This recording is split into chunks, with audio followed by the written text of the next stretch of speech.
Bonjour Xana. Bonjour Laurent, merci pour l'invitation. Je suis très heureux de vous accueillir aujourd'hui dans les locaux de Nouvelle Page Santé. Alors vous êtes spécialiste de la vision naturelle, vous animez depuis 1998 des stages intitulés Voir clair dans toute la France et vous êtes auteur de plusieurs livres, je les ai là sous la main. Donc un premier livre qui s'appelle Voir clair, comment abandonner ses lunettes. Un autre livre, Voir clair sans lunettes, toujours aux éditions Grancher. Et enfin, un troisième livre, Le yoga des yeux, 60 exercices pour soulager et entretenir la vue chez Hachette. Alors la première question que j'ai envie de vous poser, Xana, c'est celle de votre expérience personnelle des problèmes de vue. Je crois que vous avez des problèmes de vue, que vous aviez en tout cas des problèmes de vue depuis que vous êtes toute petite. Est-ce que vous pouvez m'en dire plus ? Oui, tout à fait. Tout cela est parti d'une expérience personnelle et de recherche personnelle. En fait, je suis devenue myope et astigmate entre l'âge de 7 et 8 ans. Et évidemment, on m'a mis des lunettes et il a fallu les changer tous les ans. Ma vue baissait et tous les ans, j'avais des lunettes de plus en plus fortes. Et ça me gênait, ça m'handicapait pour mes activités. J'aimais faire de la natation, de la danse, de l'équitation. Et pour toutes ces activités, les lunettes sont vraiment contraignantes. Je suis ensuite passée aux lentilles. Malheureusement, au bout de quelques années, je n'ai plus supporté les lentilles. Ça peut être une technologie formidable, mais parfois l'œil rejette les lentilles. Et c'est ce qui m'a amenée à l'âge adulte à chercher des solutions naturelles pour pouvoir me passer de ces lunettes qui me gênaient terriblement. Mais sans lunettes, sans aide, j'étais dans le brouillard complet. Et je faisais du développement personnel et c'est dans le cadre de ces stages et ces recherches en développement personnel que j'ai entendu parler à l'âge de 35 ans d'une méthode naturelle pour récupérer la vision. Et je me suis dit, je vais le faire, c'est pour moi. D'accord. Alors aujourd'hui, je crois que vous portez presque plus vos lunettes. Combien de temps ça vous a pris de récupérer comme ça une bonne vision ? Et je crois que vous êtes beaucoup intéressé et que vous avez beaucoup pratiqué pour cela au yoga des yeux. Oui, tout à fait. À l'âge de 35 ans, quand on m'a parlé de cette méthode, en fait, je suis allée faire un stage d'amélioration de la vue. C'était formidable. Ça m'a montré ce qu'on pouvait faire pour ses yeux, que je pouvais retrouver du confort. J'ai été complètement séduite par cette première approche et je me suis lancée dans des recherches. Ça n'était pas très connu à l'époque, c'était quand même en 1993. Et ce stage m'a beaucoup aidée. J'ai découvert des livres, j'ai cherché, j'ai fouillé, j'ai un peu croisé différentes méthodes. Et surtout, j'ai constaté à quel point cela faisait du bien à mes yeux. Mes yeux qui n'avaient plus du tout l'habitude de travailler, de s'entraîner, de voir par eux-mêmes. À partir de ce stage, j'ai commencé à moins porter les lunettes. Je pratiquais effectivement du yoga des yeux, beaucoup de relaxation, ça me faisait le plus grand bien et c'est très progressivement que j'ai récupéré en vision. Attention, ça ne s'est pas fait comme ça en un claquement de doigts. C'est un cheminement. Bien sûr. Simplement de ne plus être dépendante de lunettes 24 heures sur 24, c'était formidable. Donc ça s'est installé sur la durée. Pour donner un point de repère, 2 ans après mon premier stage pour la vue, donc après que j'ai commencé ces pratiques, j'ai pu aller au cinéma sans lunettes et voir les sous-titres, car j'adore les versions sous-titrées, sans lunettes. Tous les gens qui sont myopes verront le chemin parcouru. Et pour moi, c'était quelque chose d'impensable au début d'aller au cinéma sans lunettes. Et depuis, effectivement, je vais au cinéma sans lunettes, je me déplace, je fonctionne sans lunettes. Même si je suis très honnête par rapport à ça, je n'ai pas la vision parfaite. Mais j'ai retrouvé un grand confort et une grande autonomie dans mes yeux avec toutes ces pratiques. Alors tout cela, vous l'avez fait en utilisant toute une série de techniques, en élaborant pour vous et puis maintenant pour les stagiaires avec qui vous travaillez une approche qui est globale. Vous dites souvent qu'il n'y a pas de fatalité concernant le déclin de la vue. Est-ce que vous pouvez nous dire pourquoi ? Pour moi, les yeux sont comme n'importe quelle partie du corps. On sait que si on s'entraîne, si on fait du sport, des assouplissements, du yoga, du stretching, de la natation, quelque activité que ce soit, nous allons préserver la souplesse, la flexibilité, le tonus de notre corps et de nos muscles. Nos yeux, c'est pareil. Ce sont des petits organes composés de cellules, entourés de petits muscles. Et si on fait jouer ces petits muscles, qu'on les entraîne, qu'on les stimule régulièrement tout au long de notre vie, on va leur donner les moyens de vieillir, si je peux dire, en bonne santé. Et si nos petites cellules qui composent nos yeux on les soigne bien, on les nourrit bien, on les accompagne bien, elles vont également vieillir en parfaite santé. Donc ce n'est pas du tout une fatalité, j'en suis un exemple. Dans votre livre Voir clair, vous faites une comparaison avec quelqu'un qui, par exemple, se casserait une jambe. Vous dites que quelqu'un qui se casse une jambe, on lui met un plâtre, Tout à fait. ensuite on lui fournit des béquilles, on va le rééduquer potentiellement et ensuite il est guéri. Oui. Et vous dites que la médecine traditionnelle, la médecine conventionnelle classique, n'a pas du tout cette approche par rapport aux problèmes de vue. Exactement, c'est quelque chose qui m'a vraiment interpellée. Pourquoi ? Imaginez que cette personne qui s'est cassé la jambe, on lui dise « Ah bah c'est pas de chance, hein, tu auras des béquilles toute ta vie ». En général, on sait qu'on va pouvoir améliorer et qu'il va y avoir effectivement une phase de rééducation.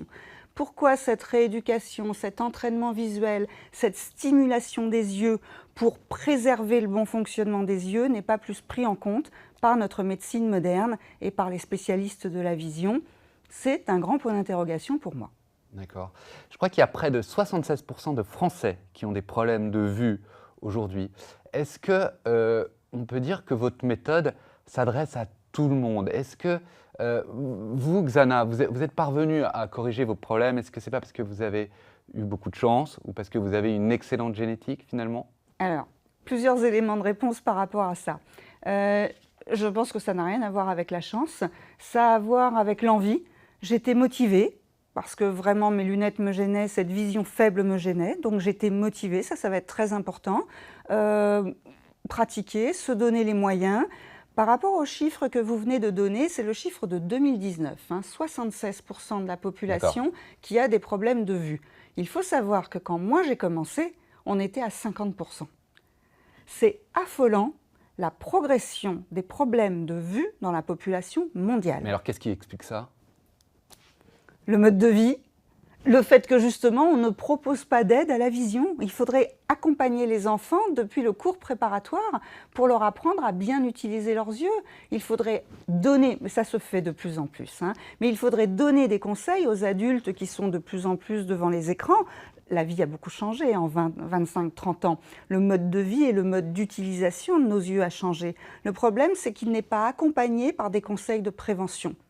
Moi, je vois que par rapport à mon chemin, mon parcours, la façon dont je me suis occupée de mes yeux depuis l'âge de 35 ans, mes yeux vieillissent en bonne santé.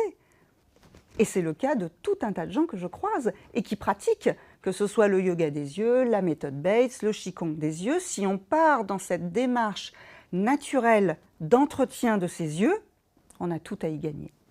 La question que je me pose, et qui est d'ailleurs une question que se posent de nombreux auditeurs, c'est que finalement, c'est pas la mort de porter des lunettes ou de porter des lentilles.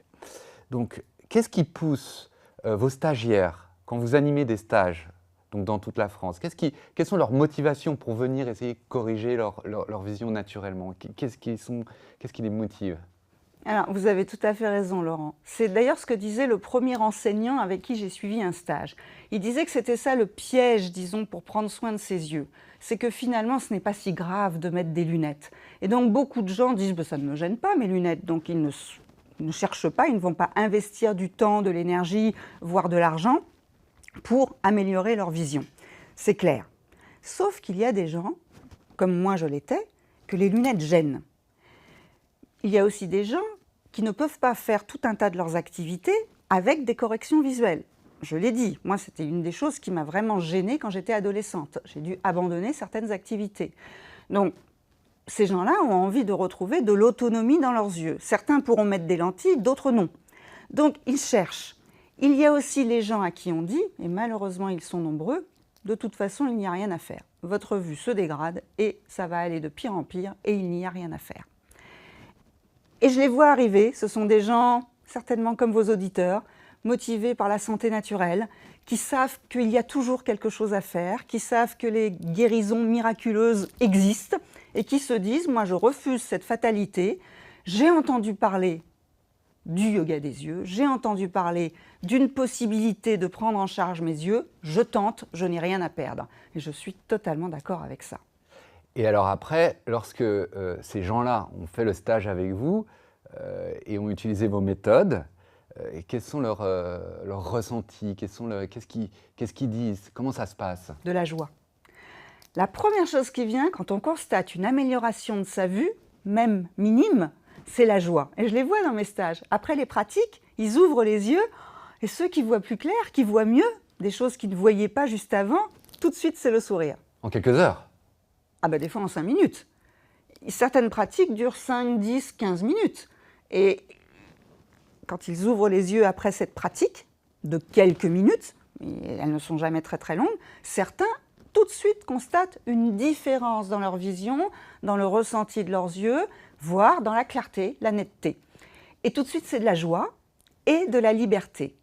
Retrouver de la vision stimule la joie et la liberté. Et ça, c'est fabuleux. De la légèreté, très souvent les gens me disent « Ah, je me sens plus léger » ou « Je sens mes yeux plus légers ». « Ah, je réalise que j'avais des tensions tout à l'heure et je ne les ai plus. Mes yeux sont plus humides. » Alors ça, les pratiques que nous faisons durant les stages, que les gens peuvent faire par eux-mêmes, sont des clés magiques contre la sécheresse oculaire qui est un des grands fléaux actuellement. Donc des gens me disent « Mais je n'avais jamais pleuré autant que depuis ton stage. » Et est-ce qu'ils arrivent à nouveau à pratiquer des activités? Est-ce que vous avez des exemples à nous donner de choses nouvelles qu'ils arrivent à faire? Oui, tout à fait, plein. Une femme qui pouvait réenfiler le fil dans le chat de l'aiguille, ça c'est vraiment précis, hein, et pour elle, elle avait 60 ans, et pour elle c'était vraiment une victoire formidable, c'était très clair et net. Une autre qui avait pu se recouper les ongles de pied. Elle ne pouvait plus le faire sans lunettes. Eh ben oui, c'est des choses de la vie courante où d'un seul coup on peut être... Bon, c'est pas grave de mettre ses lunettes, mais c'est une victoire. Oh, je peux revoir mes pieds et me couper les ongles. D'autres qui vont pouvoir sortir dans la rue sans lunettes. Une femme qui était partie au ski et qui avant, elle avait une myopie, hein, avait absolument besoin des lunettes pour faire du ski. Là, a découvert qu'elle n'était pas obligée de les avoir et elle n'a pas eu d'accident, elle n'est pas tombée. Voilà, tout ça, attention, toujours en totale sécurité. C'est juste de constater ce que nos yeux vont être capables de faire, et c'est progressif, c'est un chemin, comme je le disais tout à l'heure, et c'est au fur et à mesure des améliorations que l'on constate qu'on découvre qu'on va pouvoir refaire des activités sans correction visuelle et confortablement. Ce que je constate au fil des stages, et ce que constatent les gens qui participent ou qui pratiquent d'une manière ou d'une autre ces méthodes naturelles pour le soin des yeux, c'est que ça joue aussi comme une prévention. Cela semble mettre à l'abri des troubles visuels qui ont tendance à se déclencher malheureusement de plus en plus souvent chez toute une partie de la population. Je parle de cataractes, de DMLA, de glaucome, qui sont vraiment des problèmes là médicaux. Mais si le fait de pratiquer nous met à l'abri, on a gagné sur tous les plans. Vous avez tout à l'heure évoqué la génétique. Certes, avoir une bonne génétique va aider, c'est clair. Mais il faut savoir que le déterminisme de la génétique, tel qu'il est présenté par nos scientifiques et nos médecins, doit être complètement revu à la baisse. Alors, je vous donne une information très intéressante. Une très grosse étude ophtalmologique dont les résultats ont été publiés en 2016, donc c'est très récent, sur la myopie des enfants, a constaté que la génétique comptait pour seulement 3% dans la transmission de la myopie. C'est pas beaucoup. C'est rien. Et si on va plus loin et qu'on étudie d'autres chercheurs, je pense notamment au biologiste américain Bruce Lipton et ses travaux sur la biologie des croyances qui ont amené à l'épigénétique. Lui, il a établi que dans la majorité des cas, seul 1% de la génétique concerne la transmission des maladies. Alors c'est très important à le dire, notamment par rapport aux problèmes de vue. Car bien souvent, moi je vois des gens arriver qui aimeraient prendre soin de leurs yeux, mais qui ont une grosse objection et qui évidemment fait une croyance très forte. Ah oui, mais moi c'est génétique. Mes parents sont myopes, donc ma myopie est génétique. Bien sûr.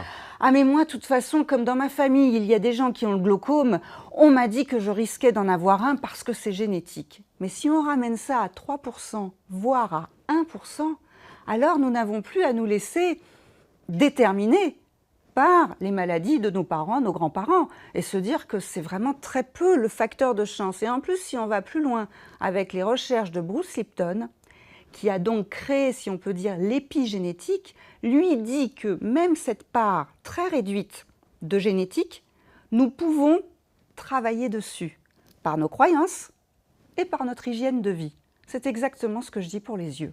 Changeons nos croyances, adaptons une hygiène de vie intelligente et appropriée pour la santé de nos yeux, et cette fatalité de la génétique, on peut quasiment la mettre à la poubelle. Alors Xana, vous m'avez autorisé à contacter certains des anciens stagiaires que vous avez eus. Oui, tout à fait. Et donc j'ai un premier témoignage de Fabienne de Rueil-Malmaison qui me dit, alors j'ai le texte sous les yeux, « J'ai commencé à être presbyte vers l'âge de 55 ans. Très vite, je n'ai pas supporté les lunettes, je n'aimais pas les porter, même les lunettes de soleil. J'avais déjà entendu Xana parler lors de conférences et l'avais déjà croisée dans des salons. En 2000, donc ça date pas d'hier, j'ai participé à l'un de ses stages Voir clair. Les résultats ont été impressionnants. Dans les jours qui ont suivi, j'ai pu à nouveau relire les écritures et chiffres sur mes cahiers. J'étais alors commerçante. Dès que je portais à nouveau mes lunettes, la correction était devenue tellement forte que j'en avais des vertiges. Les effets ont duré plusieurs mois, mais ça aurait duré plus longtemps, excusez-moi, si j'avais pratiqué régulièrement les conseils que donne Xana. Alors justement, c'est ma prochaine question, Xana. Les améliorations que connaissent les gens grâce à votre méthode, est-ce qu'elles tiennent dans la durée? Si on continue de pratiquer. Attention, ça ne veut pas dire qu'il va falloir en faire des heures chaque jour, mais il faut rester dans cette dynamique de prévention, de conscience de nos yeux et faire quelque chose pour nos yeux tous les jours. D'autant plus que les facteurs de stress des yeux ne font qu'augmenter. Il y a beaucoup plus d'écrans, par exemple, par rapport à la période où Fabienne était venue faire le stage. Et il faut vraiment que les gens pratiquent quelques exercices, de la détente oculaire régulièrement, fassent attention à leur alimentation, fassent attention à un ensemble de facteurs pour maintenir les améliorations, voire pour continuer ce chemin d'amélioration de la vue. C'est ce que j'ai fait. Moi, j'ai donc commencé en 1993. J'ai récupéré assez rapidement une dioptrie sur ma myopie. Je me suis débarrassée de l'astigmatisme, quasiment totalement, dans un premier temps. Maintenant, je n'en ai plus du tout. Mais j'ai continué de pratiquer. Non seulement je ne voulais pas perdre ce que j'avais récupéré, mais je voulais continuer d'améliorer. Et donc, c'est un chemin de persévérance et de régularité. Ça n'est pas difficile, ça ne prend pas très longtemps, mais effectivement, la clé va être là, maintenir. Et je peux dire que mon exemple, parce que moi j'aime transmettre ce que je pratique moi-même et j'aime être cohérente là-dedans. Je continue de pratiquer quasiment tous les jours quelque chose pour mes yeux. Je continue, test à l'appui, d'améliorer ma vue et de récupérer quelques dixièmes sur la myopie. Je ne suis pas encore à la vision parfaite. Et le fait d'avoir pratiqué depuis l'âge de 35 ans, je ne suis absolument pas devenue presbyte. Et je peux lire les plus petits caractères d'un livre, d'une étiquette sur un produit dans un magasin très facilement. Mais je fais ce que je recommande. Bien sûr. Donc ce n'est pas du tout une méthode magique. Ah non, pas du tout. C'est une méthode qui requiert l'engagement de ses utilisateurs. Il faut être motivé, il faut avoir envie. Voilà. Et c'est une méthode qui s'attaque à presque tous les problèmes de vue. Est-ce que vous pouvez m'en dire un peu plus? Parce que ça semble quand même étrange que vous puissiez vous adresser à des gens qui sont myopes, comme à d'autres qui sont astigmates, à d'autres qui sont presbytes. On dirait que ce sont plutôt des problèmes de nature différente. Donc, est-ce que vous pouvez nous expliquer comment vous arrivez à agir sur des problèmes comme ça qui semblent si différents? Le yoga des yeux, la méthode Bates, le Qigong des yeux, ce sont toutes des méthodes naturelles et globales. Donc, on va prendre en compte la santé globale de l'œil, son tonus, l'assouplissement, la bonne alimentation, et ça va donc faire du bien à tout le monde, quel que soit le problème de vue, mais ce qu'il faut dire aussi, c'est y compris aux gens qui n'ont pas de problème de vue. Moi, je conseille de faire ces pratiques quand on a une très bonne vue, pour la maintenir bonne et la préserver. Ah oui. Donc, ah oui, bien sûr. Pour moi, il faudrait enseigner ça dès le cours préparatoire aux enfants. À l'école, on aurait beaucoup moins de porteurs de lunettes chez les enfants. Donc, c'est excellent. C'est la même chose que d'entretenir son corps par une activité sportive. Voilà, il faudrait considérer ces pratiques comme cela. Et donc, cela s'adresse à tous. Certains peuvent préférer certains exercices qu'ils vont trouver qu'ils sont meilleurs pour la presbytie ou meilleurs pour la myopie, mais le fait de s'occuper de son œil de façon globale dans un souci d'accompagnement de bien-être, va aider tout le monde. Vous dites par exemple concernant les myopes, la myopie apparaît souvent pendant l'enfance. Or, on éviterait beaucoup de myopie d'adultes si on accompagnait un peu mieux les enfants. Est-ce que vous pouvez nous parler un peu de la myopie des enfants et puis comment ça accompagne les gens après? Oui, oui, oui. Alors, c'est souvent ce qu'on appelle la myopie d'adaptation ou la myopie scolaire. C'est le terme que donnent les ophtalmologues. L'enfant, il était petit, il était à l'école maternelle, il jouait, il n'avait pas d'obligation, si on peut dire. Et d'un seul coup, il arrive à l'école primaire, il doit apprendre à lire, il doit apprendre à écrire, il doit focaliser son attention et sa vision de façon rapprochée et de façon fixe. Les yeux ont beaucoup moins l'occasion de bouger, il est moins en mouvement, il est moins dans sa spontanéité. Et souvent, les enfants, pour cela, vont être dans un effort, une tension pour voir. Et cela donne une accommodation trop intense, qui, à la longue, risque de déformer l'œil. Donc, l'œil myope va être un œil trop long. Et l'image se forme à l'avant de la rétine. Et l'enfant ne voit plus bien, mais il est quand même toujours dans cette tension pour bien voir, bien écrire, regarder au tableau. Il met trop d'efforts et de tension dans son apprentissage.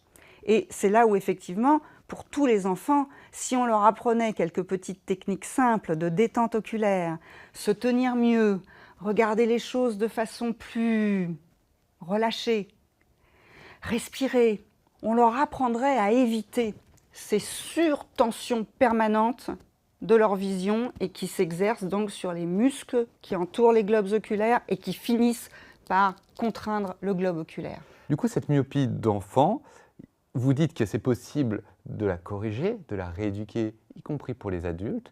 Est-ce que c'est le même résultat de tension qu'on constate pour les hypermétropes et pour les presbytes? Oui, alors c'est deux choses différentes. L'hypermétropie va souvent toucher les enfants aussi. Et c'est un peu le même mécanisme que ce que je viens de vous expliquer pour la myopie. L'hypermétrope est en tension trop forte, il suraccommode et lui, il va avoir du mal à voir de près. En fait, son œil, avec les tensions, va être trop court. Et l'image va se former en arrière de la rétine. D'accord. Souvent, il voit quand même, mais au prix de gros efforts qui lui donnent des maux de tête et des tensions dans les yeux. Donc on va lui mettre des lunettes pour l'aider. Mais encore une fois, si on leur apprenait à détendre leurs yeux et à regarder d'une façon beaucoup plus détachée, sereine, libre, on éviterait toutes ces tensions dans les yeux. Alors, la presbytie, c'est autre chose. La presbytie, c'est le cristallin qui, au fil des années, commence à s'user et à se rigidifier. La presbytie touche les adultes. On nous dit que c'est tout à fait normal de devenir presbyte passé 40 ans. Moi, je ne suis pas du tout d'accord avec cela. Mais si on n'entraîne pas, si on ne stimule pas ses yeux, si on ne les aide pas à préserver leur souplesse, leur tonus, leur motricité, effectivement, à la longue, toujours à cause de ces efforts en vision rapprochée et fixe, avec les écrans, avec tout ce mode de la vie moderne, le cristallin va commencer à être moins souple, et les gens vont avoir du mal à accommoder, ce qu'on appelle accommoder, donc voir de près. Et on commence à éloigner, éloigner, éloigner. Autrefois, dans mes observations et les observations que j'ai pu faire avec des gens qui ont 60, 70 ans, 80 ans, qui ont un recul, on constate qu'il y avait beaucoup moins de presbytes ou que la presbytie arrivait nettement plus tard. À l'heure actuelle, on estime que l'âge normal de la presbytie se situe entre 40 et 45 ans. Il y a quelques dizaines d'années, c'est mon optométriste qui me l'a partagé, mais je suis d'accord avec cela, c'était plutôt aux environs de 65 ans. Donc, cette difficulté à voir de près est en train de s'installer dans la plus grande partie de la population de plus en plus tôt, dès la quarantaine. Mais je le constate pour moi, je ne suis pas devenue presbyte, j'ai largement dépassé la quarantaine. Et je le constate avec tout un tas de stagiaires, avec ma mère, avec tout un tas de gens autour de moi qui ont 60, 70, 80, même 92 ans. Une femme de 92 ans m'a dit qu'elle pouvait toujours lire sans lunettes. Elle a dit « mais ça n'est pas magique, je pratique tous les jours mon yoga des yeux ». Voilà. Et par exemple, on peut voir des centenaires sur l'île d'Okinawa, dont on vante la santé et la longévité. Certains n'ont pas besoin de lunettes et ont une bonne vision. Je ne dis pas que plus personne n'aura de problème de vue. je dis qu'on se donne les chances de se mettre à l'abri. Alors Xana, vous savez que nous avons de nombreux lecteurs qui ont déjà suivi quelques-uns de vos conseils, 3 au total, et ils ont pu découvrir notamment ce geste-là, le palming, d'accord, qui vise à donner de la détente aux yeux. Et je crois que ce mot, détente, c'est au cœur de votre méthode. Est-ce que vous pouvez m'en dire plus? Oui, tout à fait, c'est la clé de la méthode. Des yeux détendus voient mieux tout de suite. Donc on commence par détendre les yeux. Effectivement, cette pratique du palming est assez populaire. Beaucoup de gens la connaissent. Elle est simple à mettre en place, il faut bien la pratiquer. Tout de suite, ça offre une pause aux yeux, un moment où les yeux n'ont rien à faire, rien à voir. Et c'est quelque chose que nous ne savons plus donner à nos yeux dans le mode de vie moderne. Nous sommes toujours en train de faire quelque chose et surtout de regarder quelque chose. On ne fait plus la sieste, on ne prend plus le temps de ne rien faire, on ne prend plus le temps de rester les yeux dans le vague, etc. Donc le palming va permettre d'offrir un temps de pause. Dans la méthode que je propose, il va y avoir aussi beaucoup de temps de relaxation. Relaxer les yeux, relaxer le corps complètement, relaxer le cerveau. Le cerveau nous aide à voir. Et s'il est complètement stressé, contracté, tendu, bourré de problèmes, de préoccupations, la vision est trouble. Donc il va falloir installer toute cette détente dans notre appareil visuel, dans notre corps, bien respirer, ce qui aide tout de suite à se détendre.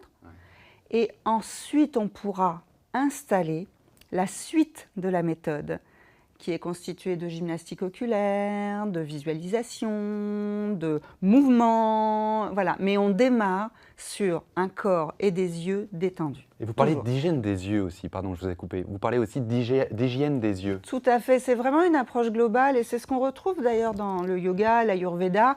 Ce ne sont pas que des mouvements, c'est un état d'esprit. Et c'est aussi comment on nourrit ses yeux.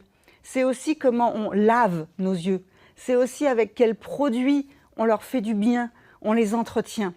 Des produits à base de plantes, tout sera toujours naturel, une alimentation saine, avec les bons nutriments pour nos yeux. Nos yeux ont des gros besoins en nutriments. Il ne faut absolument pas faire l'impasse sur l'alimentation des yeux.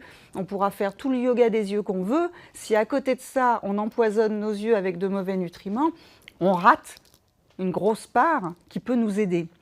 Les soins pour les yeux très apaisants, très rafraîchissants, au quotidien, dans la salle de bain, pour les enfants qui ont les yeux qui piquent. Très souvent, on ne sait pas quoi faire, on les voit se frotter les yeux, ils sont rouges, ça pique, alors qu'il existe des produits naturels. Nous les avons présentés dans cette petite vidéo conseil, des produits naturels très bénéfiques. Donc c'est vraiment un ensemble et on va penser à nos yeux au quotidien, dans tout un tas de moments de notre journée, dans tout un tas d'activités. Ça devient intégré dans un quotidien. Et il y a des gens qui ont suivi mes stages qui me disent « mais je pense à mes yeux tous les jours, je me fais des vaporisations d'eau florale plusieurs fois par jour et je pense à toi, ça fait tellement de bien, c'est tellement simple et tellement pas cher. » Donc voilà, on a un ensemble, une globalité qui fait qu'on va intégrer toutes ces pratiques, tous ces conseils, tous ces soins. Bien sûr. Alors, je crois qu'à ce stade, quand même, c'est important de préciser à nos auditeurs que nous ne sommes pas en train de leur demander d'annuler leur rendez-vous chez le médecin des yeux ou leur ophtalmologue, bien sûr. Surtout pas. En particulier s'ils ont des vraies maladies des yeux, pour le coup, des cataractes, des glaucomes. C'est pas parce que la méthode de Xana permet de prendre soin de ses yeux qu'on doit se passer des médecins traditionnels. D'ailleurs, quels sont les conseils que vous donnez, d'ailleurs, vous pouvez peut-être nous les donner maintenant, les conseils que vous donnez aux gens qui portent des lunettes et des lentilles? Alors, déjà, je veux rebondir sur ce que vous disiez par rapport aux médecins, aux soins des yeux, aux visites. Moi-même, je fais tester ma vue tous les 3 ans et je me fais accompagner, je fais les examens qu'il faut. C'est vraiment des pratiques, des méthodes qui viennent en complément de la médecine qui est tout à fait importante. Surtout, effectivement, vous parliez du glaucome, de la tension oculaire. Il faut vraiment se faire surveiller pour détecter les problèmes qui pourraient apparaître. Alors, les conseils, c'est bien sûr se faire suivre pour savoir où on en est dans la santé de ses yeux et dans sa vision. Et ça va être de faire ce que moi j'ai fait au début. Commencer à retirer ses lunettes de temps en temps.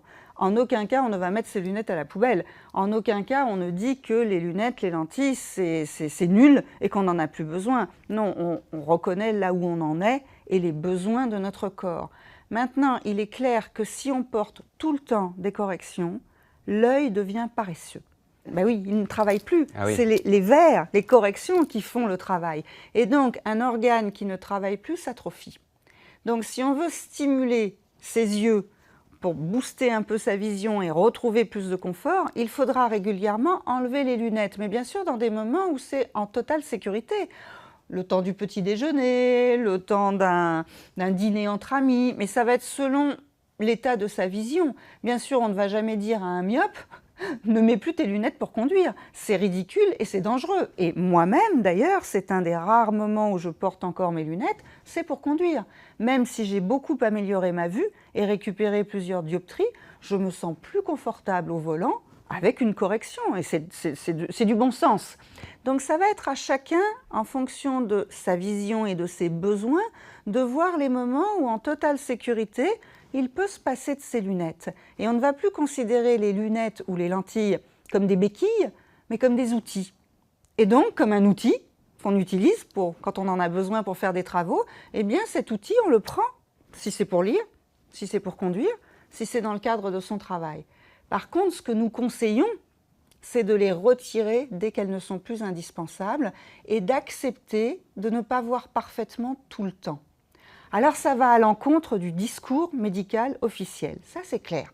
Ce sont deux visions différentes, deux optiques différentes, c'est le cas de le dire.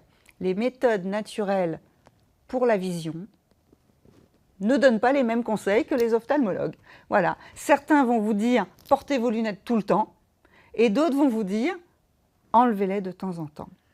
Alors, on constate aussi que, en général, malheureusement, que lorsqu'on porte des lunettes, ça n'empêche pas, au contraire, vous dites, la vue de se dégrader encore plus. Donc, j'ai un témoignage, par exemple, ici, de Catherine, en Normandie, qui nous a envoyé, qui nous a dit « Je dois bientôt aller voir mon ophtalmo, je sais très bien ce qu'il va me dire, que ma vue a baissé et qu'il faut changer les verres. C'est la même chose tous les 6 mois. » Et oui, moi j'ai vécu ça quand j'étais petite fille, c'était tous les ans.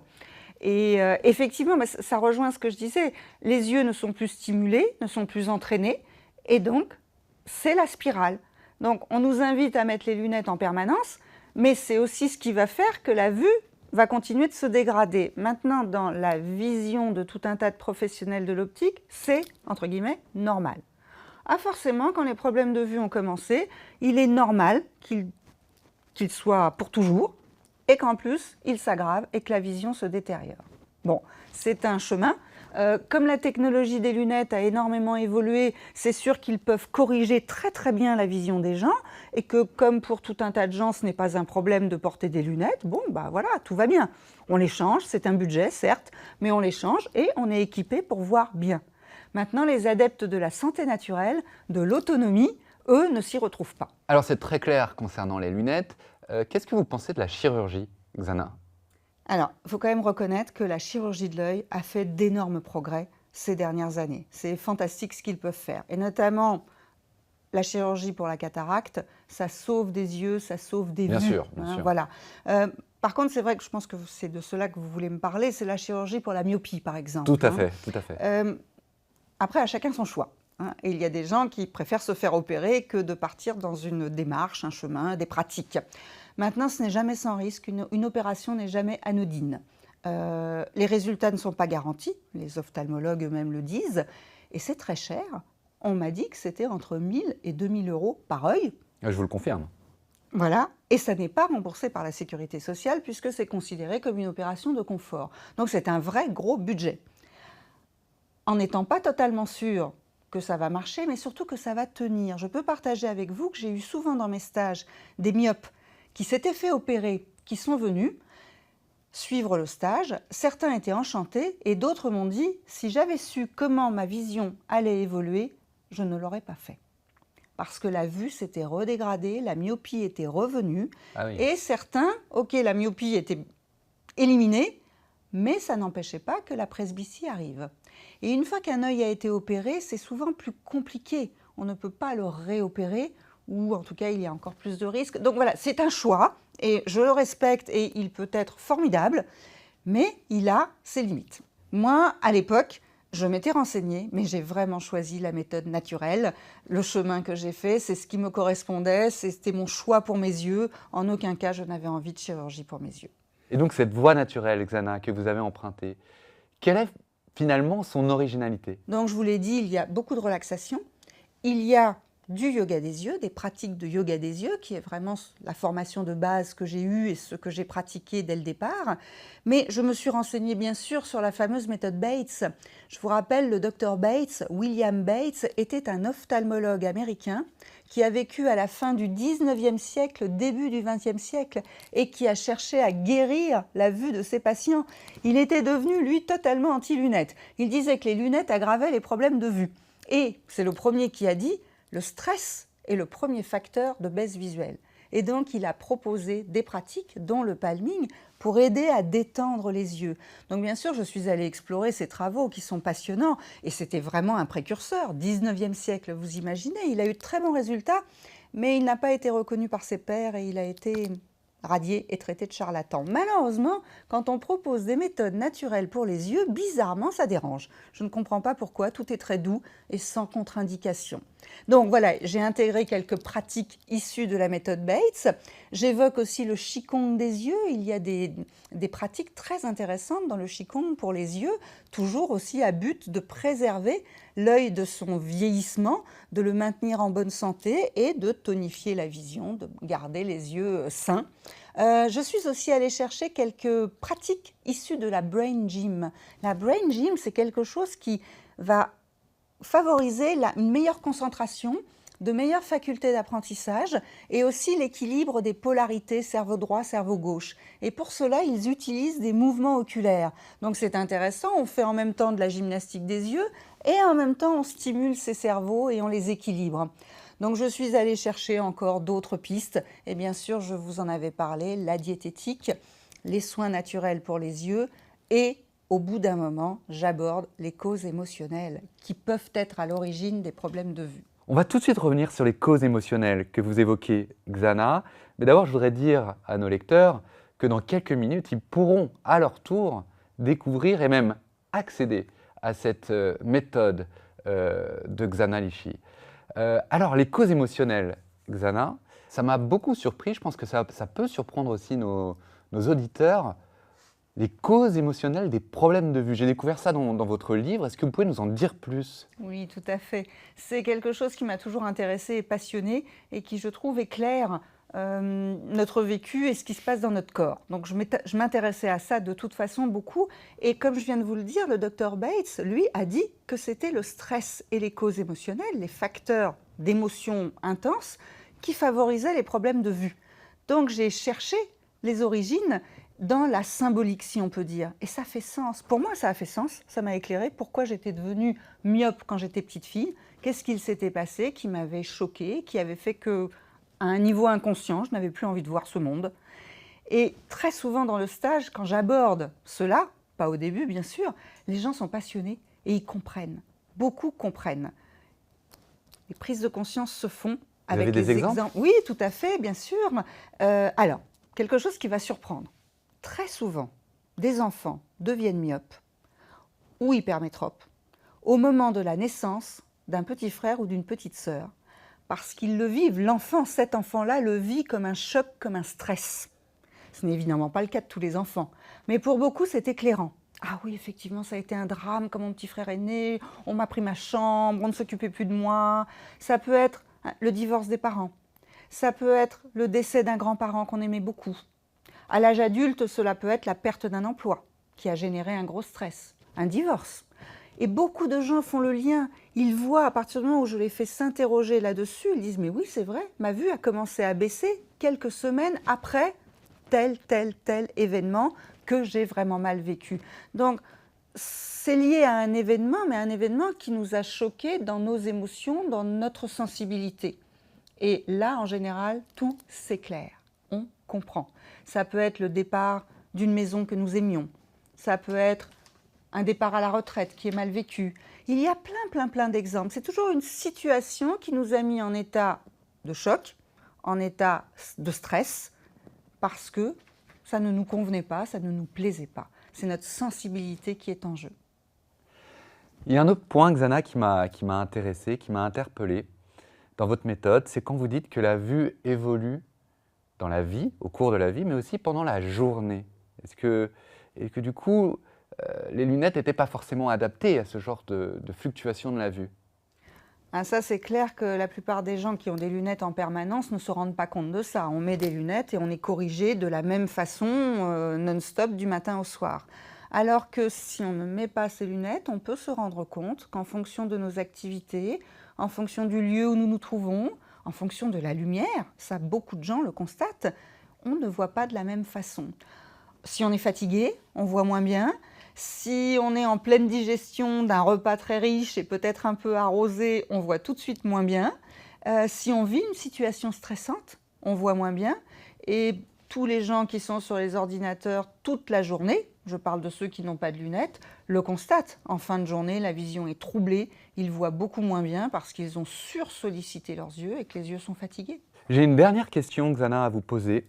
Il y a sans doute beaucoup de nos auditeurs qui sont grands-parents ou même parents de petits-enfants. Est-ce que vous avez déjà des premiers conseils à leur adresser là, maintenant, qu'ils pourraient donner à leur chérubin?